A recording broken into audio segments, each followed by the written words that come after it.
Hi, this is Aaron Newcomb, and on this episode of Floss Weekly, Dan Lynch joins me to talk about Gitlab. It's more than just a code repository. You're not going to want to miss it. It's coming up right now on Floss Weekly. Netcasts you love. From people you trust. This is Twit. Bandwidth for Floss Weekly is provided by CacheFly at CacheFly.com.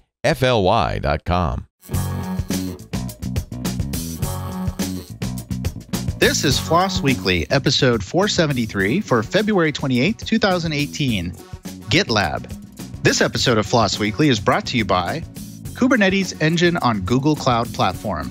Learn more at g.co/getgke today. Hey, I'm Aaron Newcomb. Welcome to another great episode of Floss Weekly. You may be wondering where Randall is. Randall is actually out sick. He lost his voice, came down with the flu or something, so we hope that he feels better. But that means you're stuck with me. Aren't you lucky? So we're here to talk about open source software. As always, got a great guest coming up. You're really going to enjoy it. But before we get to that, I want to introduce my lovely co-host, Dan Lynch. Dan, how's it going? Hey, that was my surprised expression for people on the video when you said lovely. Yeah, that was. It's good to be back. Yeah, it's nice to be here. I hope we all obviously best wishes to Randall from all of us here for a quick recovery. Yeah, what a pain that is. I've run into several people. You can even hear in my voice. I've got a little bit of it, so I hope it's not. I haven't been too sick, but I can start to hear a little bit of grumbliness down in my voice. Also, it's early. I just got up, so my voice is nice and deep. Dan, we haven't been on the show together in forever. I've been busy at work until recently, anyway, and we just haven't had a chance to be on the show. So it's really nice to be back with you. I feel like this is like a reunion of sorts. Yeah, we're getting the band back together. You're getting a piano delivered, right. so we're sorted. Apparently, I've got a piano coming. Just before the show starts, I get this message. We'll be there with the piano sometime before noon. Oh, okay. So if you see me suddenly act surprised and run off or something like that, you'll know why. Hopefully that doesn't happen, though. We weren't supposed to say that. We're supposed to cover it up with editing. No, it might be interesting this morning. We'll just see what happens. Where are you speaking to us from, Dan? Yeah, I'm talking to you from my little home studio. Viewers watching will see enough piano talk, but I've got a kind of electric piano behind me as well. So as far as I know, no one's coming to collect that or anything. Yeah, I'm in Liverpool in the UK, which at the moment is covered in snow. We've got a cold weather front come across from Siberia, so it's -4 where I am at the minute. That's Celsius. I know you guys do Fahrenheit. And for those of us that aren't familiar with the area, I mean, that's fairly unusual, right? Yeah, really unusual. We never get snow. Some parts of the country, so Scotland, which is traditionally a bit colder, it's further north, they've got -8, -10 in some places. So that's really unusual for us. But only the last few days. So last week it was sunny and it was, +10 or +12, and now it's suddenly dropped like 20 degrees in some areas. So we're blaming the Russians. Apparently it's coming across from Siberia. So yeah, that's odd. That's really weird. We had hail the other day here, and we never get snow either. So I don't know. Maybe there's something. Maybe we sent it over your way. Who knows? Possibly. You'd have to send it a long way because they're calling it the beast from the east. So you must have sent it across Russia to us. Right. Yeah, sure. That's hilarious. That's really funny.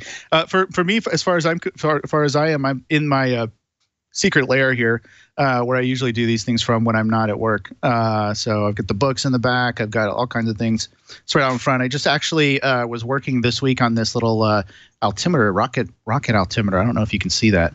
There it is right there. Excellent. Yeah, it's pretty cool. So I built the board, and just yesterday I went down because I had to use the microscope because this is SMD to solder. There's the ESP 8266 on there. Really cool. So it hooks up, goes inside the nose cone of the rocket. You launch it up, and then when it comes back, you log into a web page. It'll tell you how high it went. So it's pretty cool. Pretty cool stuff.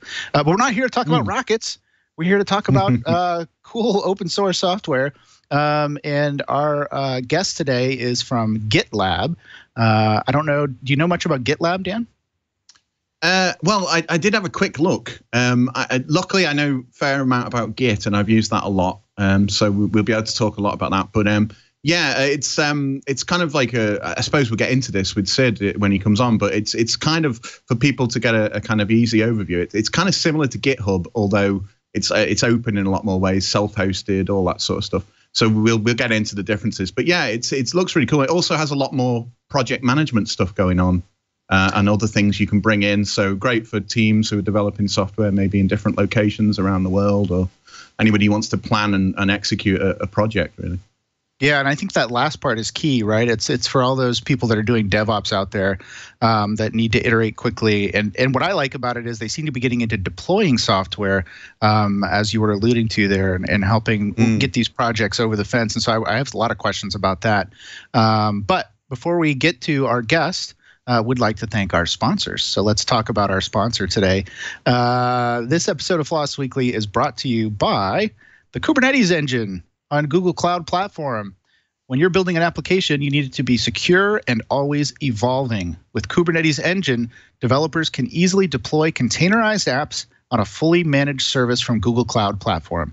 Google has been running production workloads in containers for more than 10 years, and they build the best of what they learn into Kubernetes engine.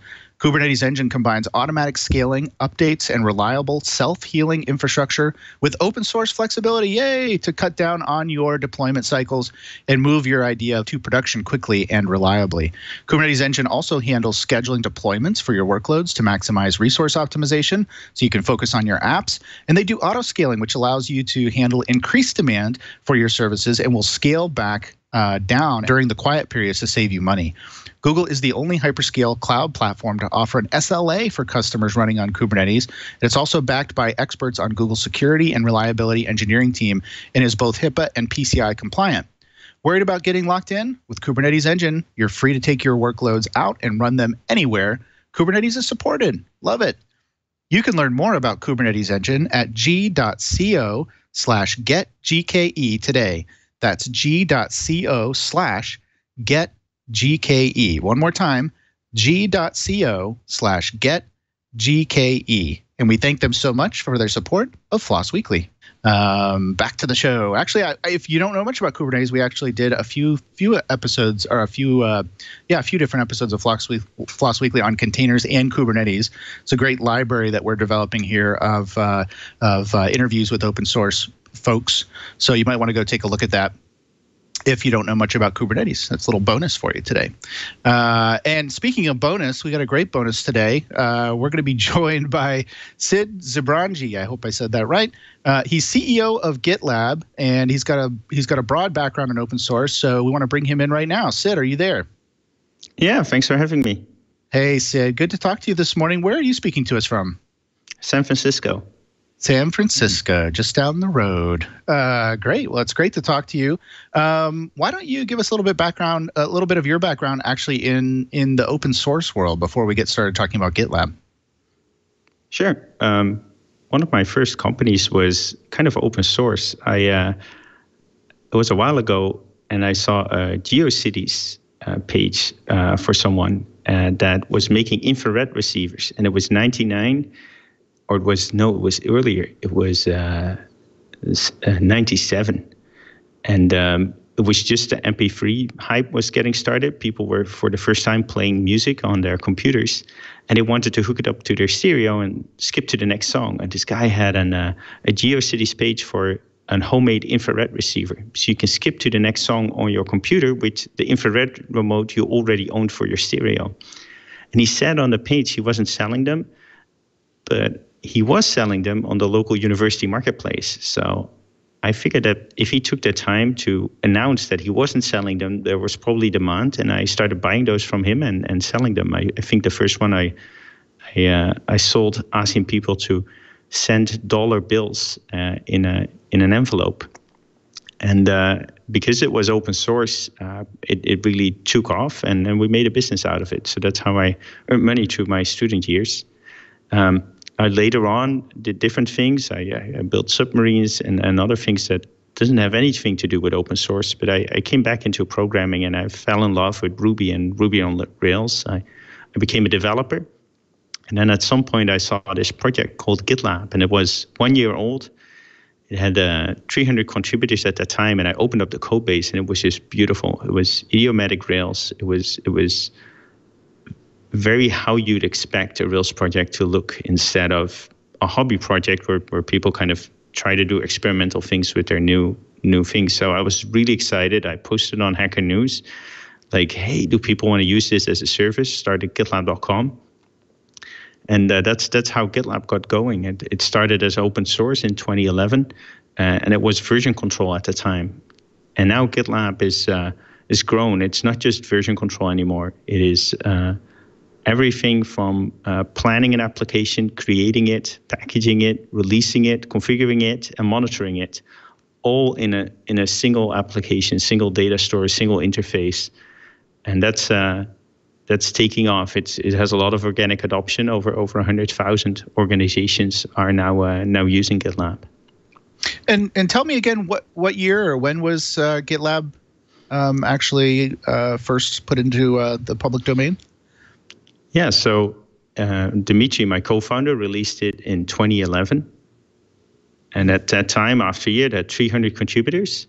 By now, it has over 1,900 contributors. As a business, it really started in 2015 when we joined Y Combinator, an incubator for startups. We were 9 people at the time, and we're now 250 people helping the project. That's awesome. Most people, when they think of Git, they think of either Git proper, or they think of GitHub, which a lot of people use to host, their projects. How is GitLab different? I think that was our biggest question, and probably the biggest question in other people's minds too. When they see GitLab, GitHub, it's like, oh, are they the same thing for people that aren't, in the ecosystem? So tell us a little bit about the differences between GitLab and GitHub. Yeah, so we started off as an alternative to GitHub. So all the version control you'd expect, but GitLab, because of the contributions by others, it has an enormous feature velocity. So every month we have a new version with 2 or 3 great new features. And it's grown from just version control to also have great planning tools, including like portfolio management. It has CI/CD. Forrester just nominated GitLab as the premier CI tool in the market, so better than alternatives like Jenkins and Travis. And it also has like packaging. It comes with a container registry.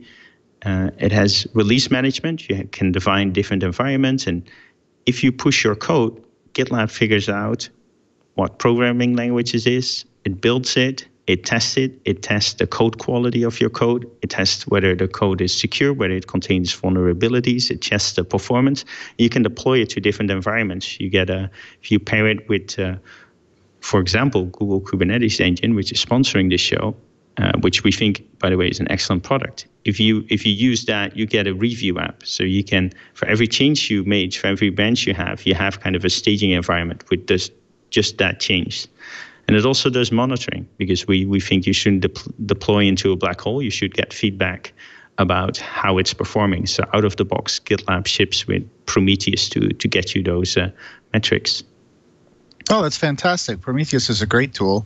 So, I mean, it sounds like it has a lot of support for a lot of ancillary ecosystems or integrations with other products as well. You mentioned Prometheus and Google Container Engine. I'm assuming that the same is also true, not to pick any favorites, with Amazon and their upcoming Kubernetes service and Azure as well, or is it strictly Google? Yeah, you can use GitLab with whatever infrastructure you like. So lots of our users are on bare metal. For example, GitLab Runner that runs CI. You can run that on like Mac OS. You can run it on IBM 360. It's ported to all kinds of different platforms. If you use virtual machines, GitLab CI and CD can auto scale. So it can automatically instantiate more machines as it's needed with 20 different public and private cloud kind of providers.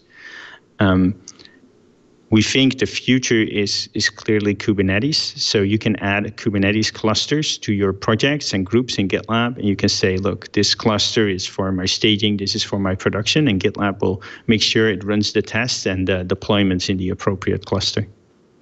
That's fantastic. How difficult would you say it is to set this up? I know one of the things that people like about GitHub and other projects are that they're very easy to set up and get going with, and there's very little overhead. What about GitLab? How on a scale of 1 to 10? I don't know if that's fair. How easy is it to get things up and running? Is there a lot of overhead and configuration needed? So, if you use just the version control, it's comparable to, for example, GitHub. I think where GitLab is unique is that if you use it as a kind of as a pass, if you just push your code and let GitLab do the rest, it's a magical experience. You don't have to have all these other tools. You don't have to have a CI tool and a deployment tool and a configuration tool and a security tool, testing tool, and a code quality tool. It's all there, and it runs out of the box. And I think that's a really great experience.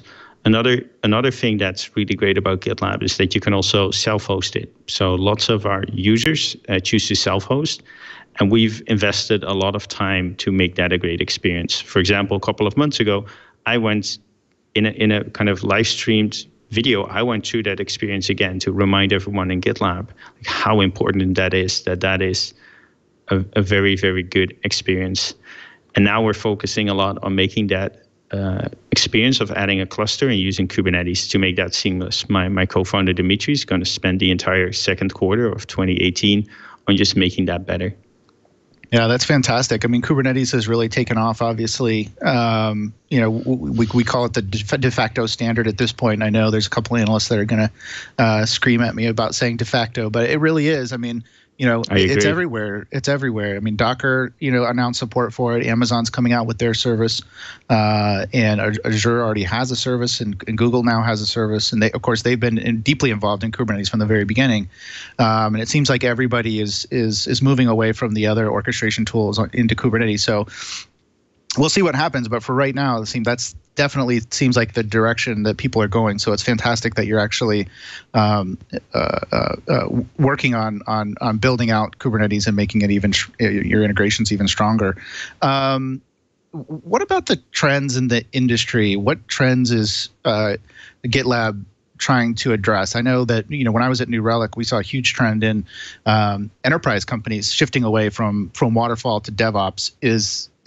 Is GitLab in the middle of that somehow? Do they help with that change in development methodologies? Yes, for sure.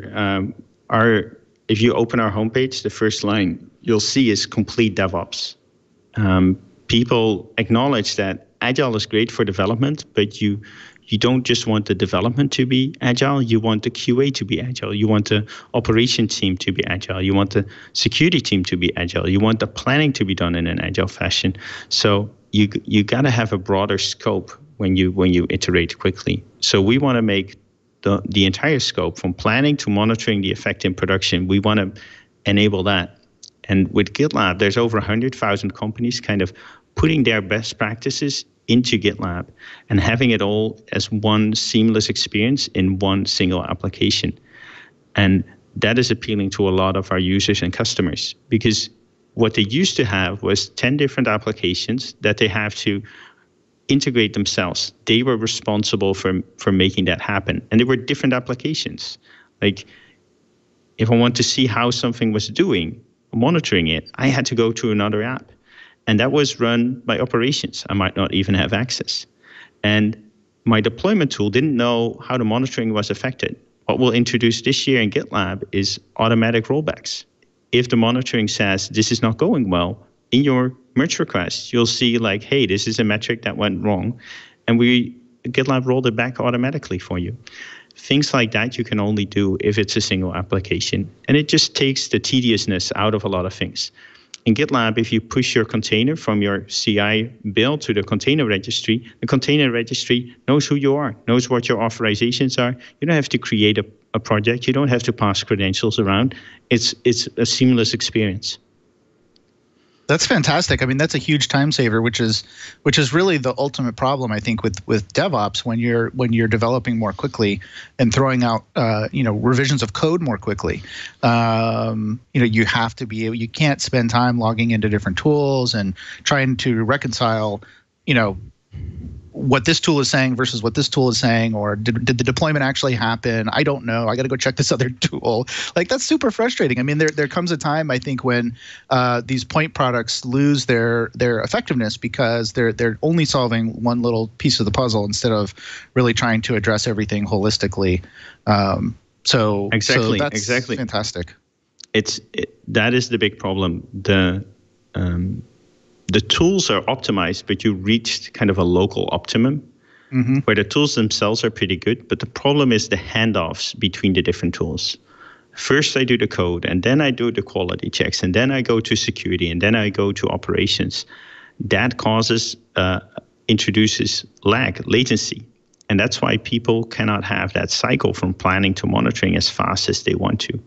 We think the future is concurrent DevOps, where from the first moment you plan something, everyone is on the same page and everyone can work at the same time.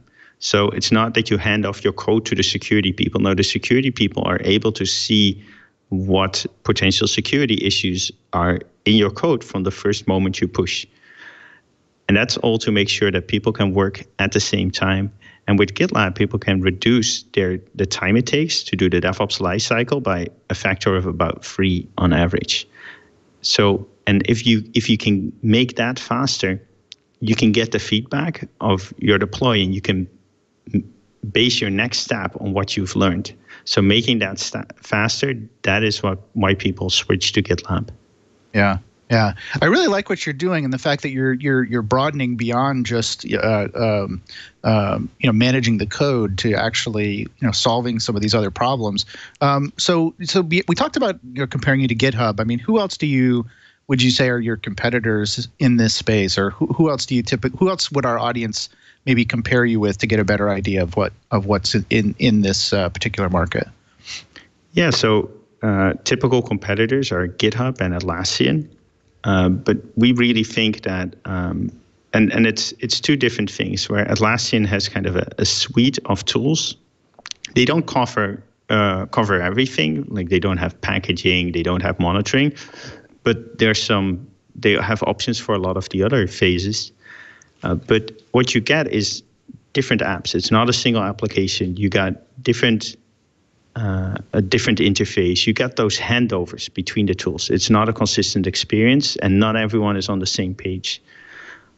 What GitHub has done is they have a marketplace model where you don't only have to use GitHub, but you also need Travis CI, and you need to verify your security items. You need Docker Trusted Registry. You need CodeFresh for releases. You need all these different things. And that's what we're trying to solve with GitLab. Not have a bunch of tools that in the end you're responsible for integrating together, but a single application where it surfaces the relevant information at the right time. If you look at a GitLab merge request, it will tell you today, hey, you did this merge, but because of that, the CPU increased by over 20%. You might want to have a look at that.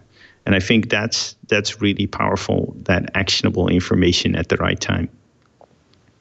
Yeah, that sounds amazing. I mean, as you say, having that kind of feedback real time is really what you need. Traditionally, that might have been someone in another team shouting at you or something. Might still be, I don't know. But the kind of the server guys going, "What the hell's happened to our server load?" Exactly. Yeah, so I wanted to ask a bit about, I was looking at comparing, it's good that we're on this area actually, because I was looking at comparing GitLab with other things that are out there. And one of the things I noticed about GitLab is you guys proudly call yourselves open core, which can be a bit of a controversial term. But I was reading a blog post that you actually wrote about this, Sid, so I thought I'd better give you a chance to kind of explain to people what you mean by that and how it works for you in your kind of your company, if you like. Yeah, we're an open core company, so we're not all of our code is open source, and not all of our code is proprietary. There's a version of GitLab that is completely open source, but there's also additional features. And if you want to use those features, you have to get a subscription with us. And obviously, that is a fine line to walk, like what goes in the open source version, etc. But we've tried all the other models. We've tried paying for support, And that didn't work because you want to make support. You want to make sure that people don't need support. So we had that, and people after a year said, we haven't used any support because the product just works. You have companies that charge for installations. Well, we spend a lot of time making sure our installation is great. If you use our Omnibus packages, it's a great experience. So people didn't need that either. Then we did like paid feature development. So people paid for making new features. And we had like people asking for the same feature. We thought, great, you can split the money now. And they said, oh no, we can't do that because I'll just wait for the other person to pay for it, and then I'll just wait. So people weren't incentivized to do it. We got the problem that a lot of purchasing departments weren't set up to even pay for development. So you say, hey, look, help us pay for this feature. And they said, well, if it's Ruby programming, we have contractors that do all our programming. So let them do it. And it ended up costing us a lot of time to kind of educate these people who weren't even Ruby programmers on the project and have them be able to contribute.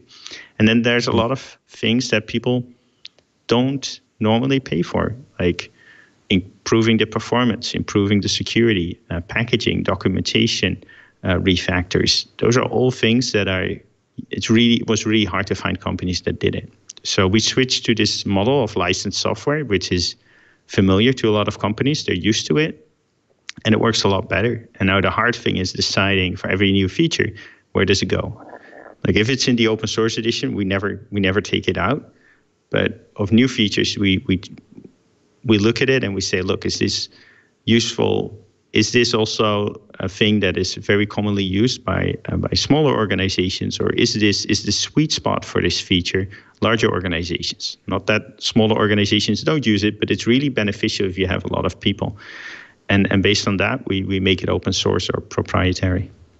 And yeah, definitely. And one of the things I thought was really interesting when I was looking at this, I know that the term open core can be a bit controversial in a lot of areas, but I think it may have even been a tweet or something. There was just a little quote from someone at the company. It may have even been yourself, which I thought was really, really kind of prescient, which is that, GitLab is open core, GitHub is proprietary. It's completely closed source pretty much. So really, you're already way more open source than a lot of the competing things that are out there, which is great. And you got the self-hosting, which we talked about, so people can self-host. Because I was just thinking about business models there, where you were saying about how do we monetize this? Because you can self-host. You've made it self-hostable. You haven't got the ability then to say, well, we host it for you. You pay us to host it. I mean, you have got that, but people have always got the option to go, well, thanks for that, but I've got my own servers and I'm going to do it myself. So I completely get the point of how it can be, contentious, this kind of thing. Yeah. Look, if something is open source, you should be able to host it yourself. And I think in order for us to compete with the Atlassians and the GitHubs, it was necessary to have a business model to be able to entice people to move to it. But it also enables us to help open source projects move to it. So GNOME and Debian are now transitioning to self-hosted GitLab, and we're trying to help them everywhere we can to make that a reality. That's awesome. So there you go. So you've got some of the pillars of the community will soon be propped up by GitLab, if that makes sense. I'm using the pillar metaphor in my head too much, I think. So when I looked at the site, we mentioned the licensing and so on, and you've got basically two main versions, the community edition and the enterprise edition. So what's the difference between them, and what would make me go for one or the other? Yeah, so the community edition contains everything to do what I just talked about. So that whole life cycle from planning to monitoring, that's all part of the community edition. What the enterprise edition contains is stuff that is more useful if you're a larger company. So an example would be the community edition. You can log in via your LDAP server if you have that as a company directory. With the enterprise server, you can also sync groups from the LDAP server to GitLab. So if you're in the iOS development team on the LDAP server, you're in the same team automatically in GitLab instead of having to do that, do that manually.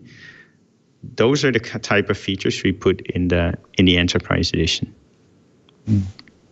Yeah, excellent. And presumably, I mean, this is going to sound like a really silly question. I was going to say, if I start with the community edition, it's easy for me to transition to the enterprise one and kind of, upgrade, I'm assuming. Yeah, what we've done is by default, you get our enterprise edition, but you kind of tend to run only the open source code. And then if you want to use the rest of the code, you don't have to do a reinstall. You can upgrade in the app and get a license key. Excellent. And you talked a bit about self-hosting and so on, and making a video of yourself actually setting this up for self-hosting as well. If I were to try and self-host it, what kind of support would I need on my servers? What kind of, obviously I'm going to need Ruby by the sound of it. Is there packages or meta packages or anything for major, say like Debian or other Linux distributions I could use to help install? Yeah, you should be able to do it, including all the dependencies, in about 5 to 10 minutes. So if you go to aboutgitlab.com/installation, you can find our packages. And these are called Omnibus packages. And Omnibus is a project by Chef. They make configuration management software. And it used to be called Faddy as a code name because it installs all the dependencies as well. So this package installs the right Ruby version, Postgres, Nginx, all the other things that make GitLab run. And it tunes them so that all the settings are optimal for GitLab. So that makes it really easy to go from a fresh server to having GitLab installed in a few minutes. And we got packages for Ubuntu, Debian, CentOS, OpenSUSE, and a Raspberry Pi. So most major platforms are supported with this Omnibus package. And I think that's one of the secrets why GitLab took off, because this is such a good experience. We just introduced about a week ago Let's Encrypt support, so that you can easily set up HTTPS with these packages as well. And we just want to make sure that the only thing you have to do is add that packaging server, do an apt-get for the package, and then everything runs. You don't have to bother with configuration. The installation should be the same seamless single application experience that using GitLab is.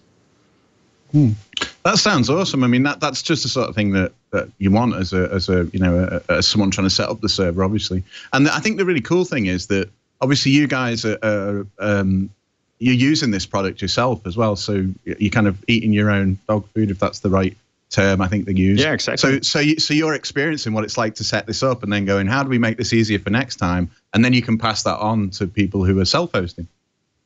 Yep. Yeah, and on GitLab.com, we run the same version of GitLab, so that any changes we make there to improve performance automatically go back to our users. So if you install GitLab, it can handle the scale. It can handle hundreds of thousands of users.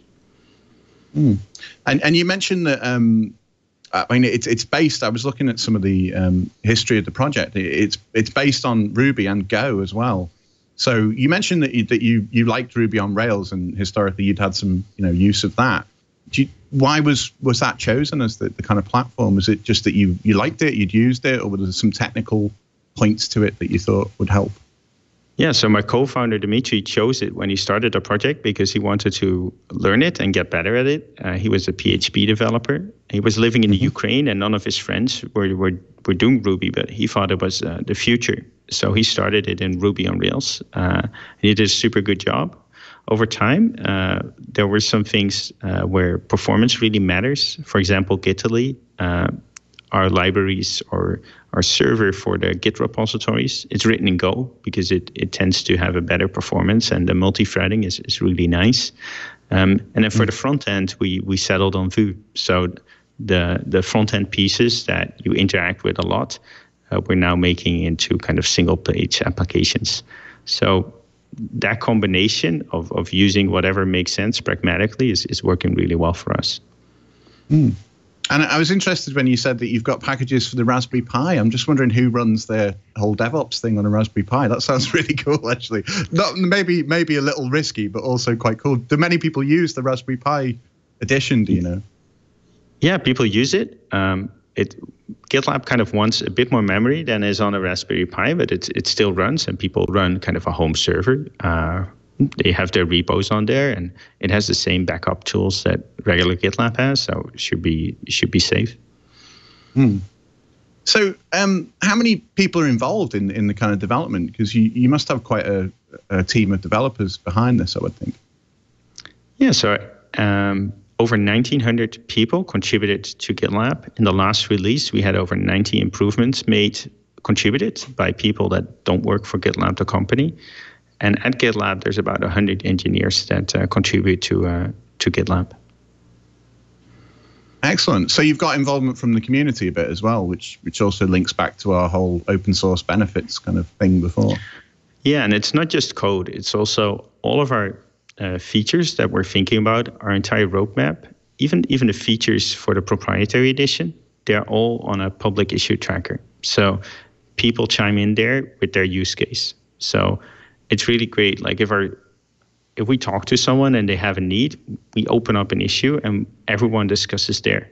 Just before this podcast, I was discussing with a contributor that's interested in mailing list functionality, and I'm very passionate about that because for projects that are still like SourceForge, a mailing list would be a great addition. And we were discussing that, and it can be anyone. Some people start at GitLab and they say like, I got all these instructions from this team member I cannot find on the team page. And then we're like, are you sure it's a team member? It might just be someone that's really passionate about the subject and is trying to contribute. So our mission is everyone can contribute, and we're being really open and transparent and allowing everyone to chime in, both for the code, but also for the roadmap and what features are coming up.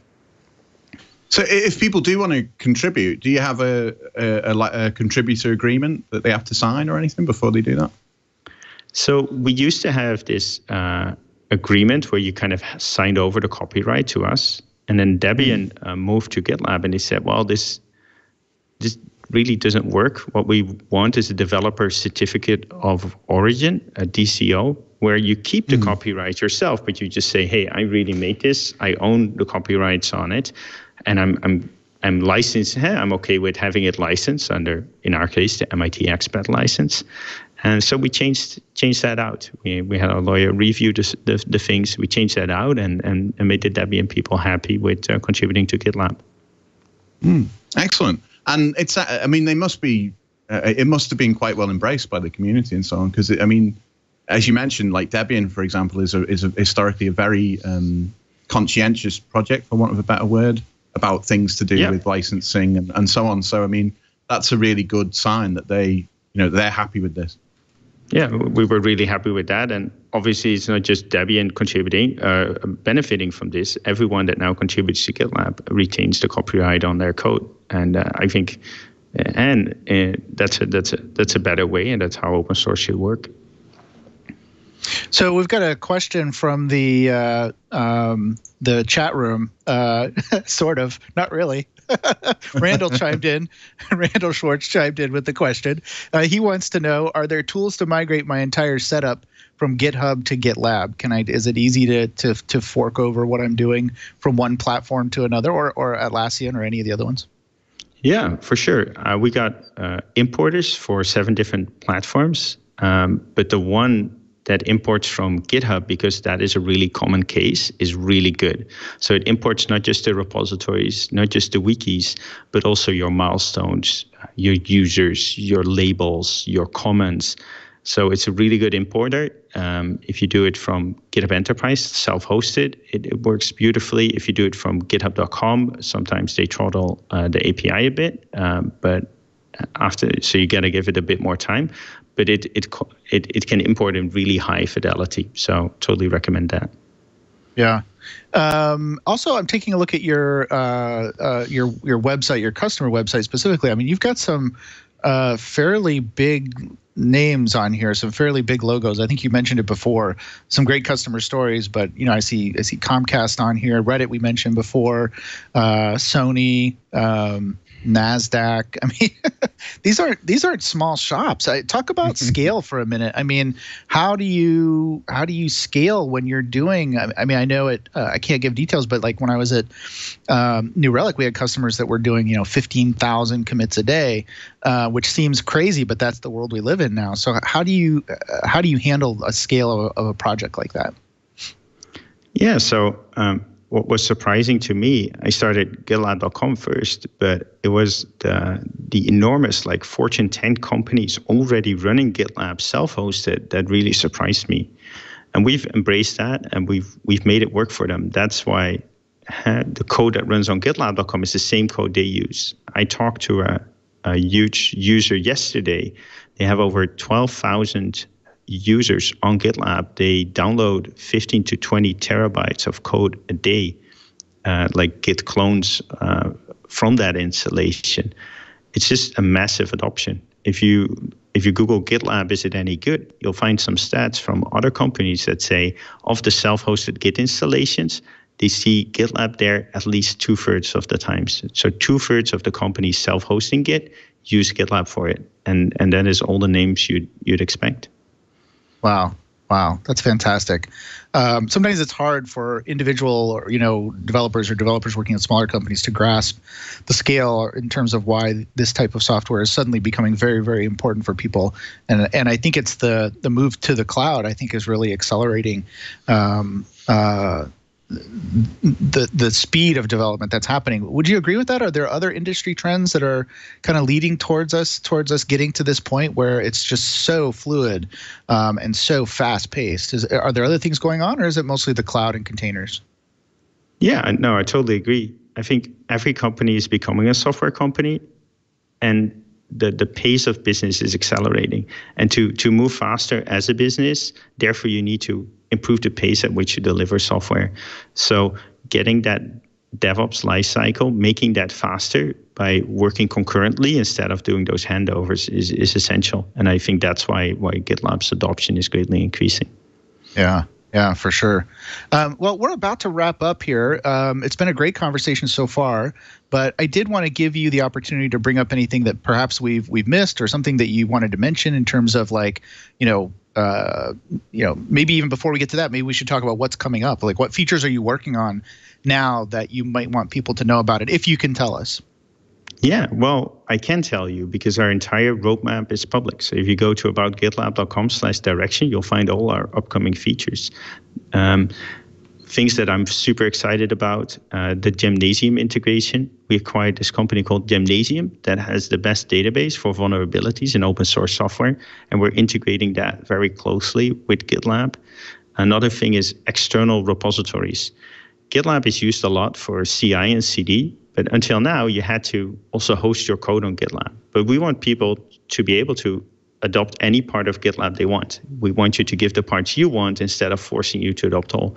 So with external repositories, you can have your code on GitHub, but then use the best CI/CD in the world to on GitLab. So I'm really excited by that change. And then the bigger picture is something called Complete DevOps, where we're adding a lot of new features to GitLab, like error logging, processing your log files. So going beyond just metrics and doing things like that and APM, that's a bigger vision. We just had a blog post about kind of how that would look. And I think that's a really exciting thing too. And you'll see stuff coming out every month that works towards that vision. Wow, that's awesome. Well, it sounds like really good stuff coming over here. Now, let me give you that opportunity. Now that we know about your roadmap, let me give you that opportunity to let us know if there's anything else that we should have brought up and we forgot to, or anything you want to mention. Discount codes, all that kind of good stuff that people like. Anything like that is fine. Well, I got an awesome discount code. You can use GitLab for free forever. By just going to it, and that's both for self-hosted and .com. I thought it was a really interesting conversation, and one thing we touched on is, and that you said, is like monitoring. I need to go to another application for monitoring, and I think that's a really interesting subject. We see a lot of companies that have moved to continuous delivery, where every change they make with one button they can deploy it, but they're not moving to continuous deployment. They do not deploy every change. And we think that is because of a couple of reasons that we can address. It is because they have to babysit the deployment and watch for errors. And we're working on incremental rollouts where slowly you increase the number of users that see a new version. And we're working on those automatic rollbacks where you can see what is erroring. The GitLab sees what is erroring out and it rolls it back. You don't have to watch that. You can just rely on GitLab to do it. And I think that's going to be really interesting to bring more companies to continuous deployment. Yeah, because that's a huge problem, right? The time that it takes you to detect that issue and then get in and roll it back yourself. I mean, you know, how much business would you have lost, for example, if it was something that affected your ability to do transactions, right? That's real money for a lot of these companies. So that sounds like an awesome feature. Yep. So fantastic. Well, thanks for joining us today. There are a few questions that I have to ask in Randall's absence that we always ask every guest. The first one is, what is your favorite scripting language? Can I say, I think, I don't want to make anyone think I think less of Ruby, but I think Ruby is a great scripting language, and I've written a lot of short scripts in it, and it's how Matt intended Ruby in the beginning. So I think Ruby is my favorite scripting language. Okay, that is perfectly acceptable, and that's kind of what we assumed, given the way GitLab was developed. But the second question I always have to ask is, what is your favorite text editor? So I'm using VS Code. I see everyone switching to it, and I'm really proud that we just added it to GitLab. So in GitLab, you now get the web IDE, and it is the complete VS Code IDE inside GitLab working on that repo. And it's a great way to make a quick edit to a project you don't want to clone and check out locally. Wow, that's cool. I'm looking it up right now because I haven't used it. And it's one that I am going to go check out. I typically use Atom or something like that. So that's really cool. Wow. We always hear about things on this show, and then we're like, okay, forget it. We're going to go check it out. Time out. We got to go check this out and install it.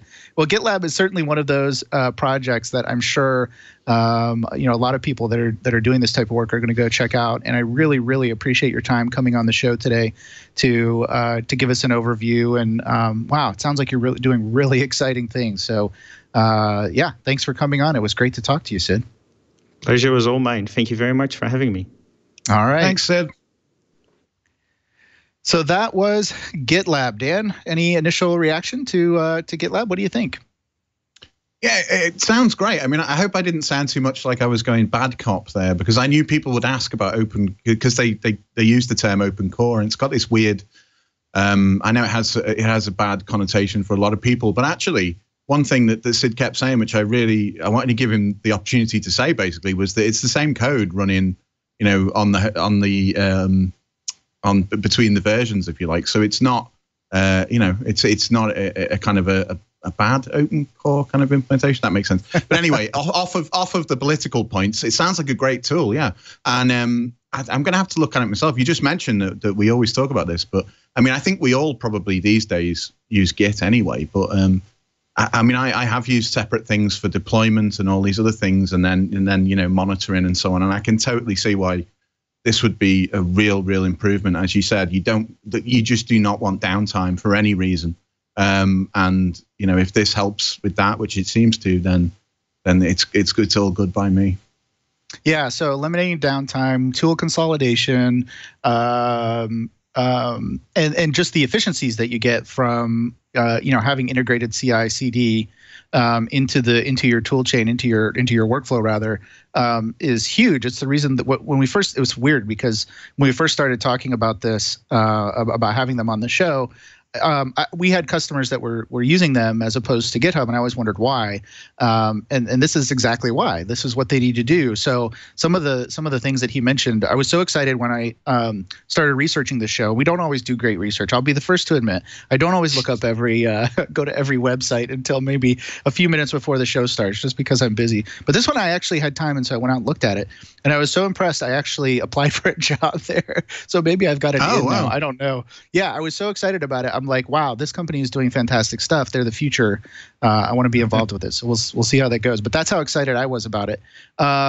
There is some really, really cool stuff that they're doing. And like I said, if you're only because I've been working in this space for a while, I know companies that this is their major pain point is being efficient, being able to deliver that 15,000 commits a day is a huge amount of pressure. And for companies that are moving from the old method to the new methodology, they see a lot of value in it, but they have a lot of problems in actually converting to it. And something like GitLab will really help them do that. So, I didn't want to gush too much when we were doing the interview, but I was like, I was just going to say, almost a job interview for you there as well. And so let's hope it went well.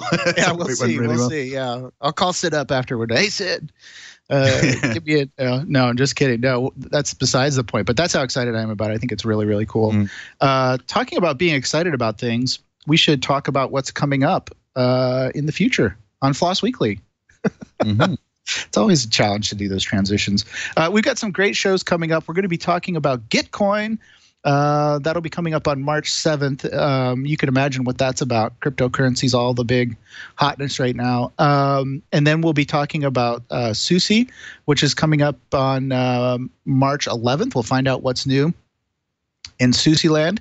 And then shortly after that, on March 21st, we've got Etsy Viper Builder. So if you're involved in Etsy, you may be interested in tuning in for Etsy Viper Builder on March 21st. And then it looks like on March 28th, the text is small. Oh, we're going to be talking about Rust, rustlang.org. I know that will be one that I'm sure Randall is excited about. A lot of discussion around Rust these days. I haven't tried it myself. Have you tried Rust at all, Dan, in your...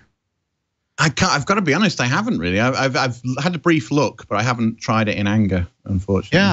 Yeah. So Benjamin Strigel, I hope I said that right, or Strigel, will be on March 28th to talk about Rust. So I'm going to tune in for that one for sure, even if I'm not hosting, because I know there's just a lot of buzz going on about Rust and a lot of good. They use interest. I can't think of what they are right now, but they use interesting nomenclature, like from like Rust-Oleum and stuff like that. I think when they're as they call their different parts of the language and things. So it's so pretty interesting stuff. So that's what's coming up. How about you, Dan? What's going on with you? Anything that you want to tell listeners about?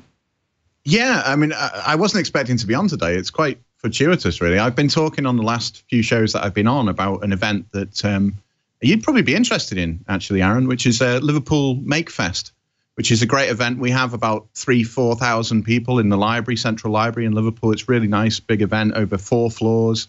Doing all kinds of making from, the techie side of things to just straight crafts and stuff like arts and crafts and just sharing knowledge, really. And your little rocket project that you talked about before would be perfect. So I don't think, unfortunately, we can afford to fly you over for the event, but maybe you could send the rocket over and we'll catch it at this end. I'm sure air traffic control and like security services will have no problem with that. If I just say, send us a rocket, it's fine. It's fine. So yeah, so if you want to. Yeah, they're small, exactly. So if you want to come along, it is a free event. It's totally free to attend. If you Google or your search engine of your choice, Liverpool Make Fest, you'll find it. We've got obviously all the social media stuff sorted. I'm doing a blog there as well, which you can read, interviewing different makers and stuff. I'm going to be winding up and cranking up into into more kind of posts and hopefully maybe some podcast interviews and things with makers and other people. So that should be good. So yeah, go and find out more about that. It's on June the 30th this year in Liverpool in the UK. So if you can make it to this part of the world, then please do and come along and join us. And all the information's on the website.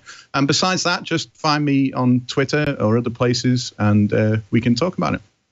So how's this for a coincidence? We just found out yesterday that we are actually doing. So I also produce. So you call yours Maker Fest. We call ours a mini Maker Fair.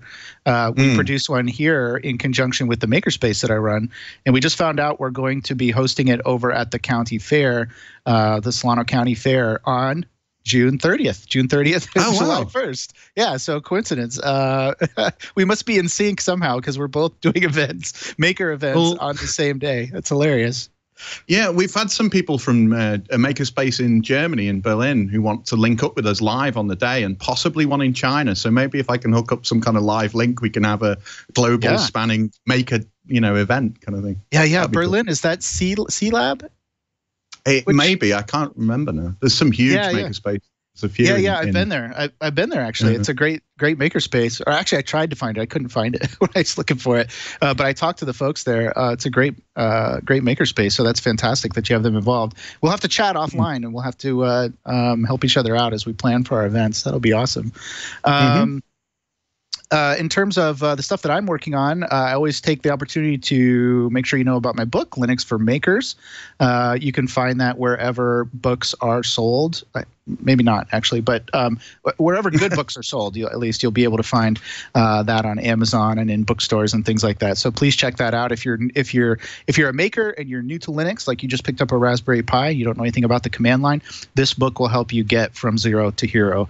And then also, I just mentioned the Maker Fair. You can also take a look at Benicia Makerspace if you happen to be in the northern California, like north of San Francisco type area. We've got a great makerspace, and we're getting a lot of interest from folks that unfortunately were affected by the tech shop closure here in the States. So if you're one of those, or if you're just a maker and you want a great space and great community to be involved with, I encourage you to check that out as well. In terms of this show, you can always join us live, live.twit.tv, and you can join the chat on the IRC, irc.twit.tv, and you can also take our survey. So it is time for the yearly Twit survey, and we want to hear from you so we can serve you better. So head over to twit.tv/survey and make your voice heard. I know that it helps everybody in the back office at the Twit studios figure out what they can do better. So they really do take a read of the survey. So they're not just doing it for fun.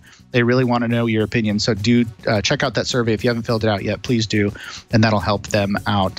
And you've helped us out just by being a great audience. We've really enjoyed having you on the show. Until next time, this is Floss Weekly. Woo!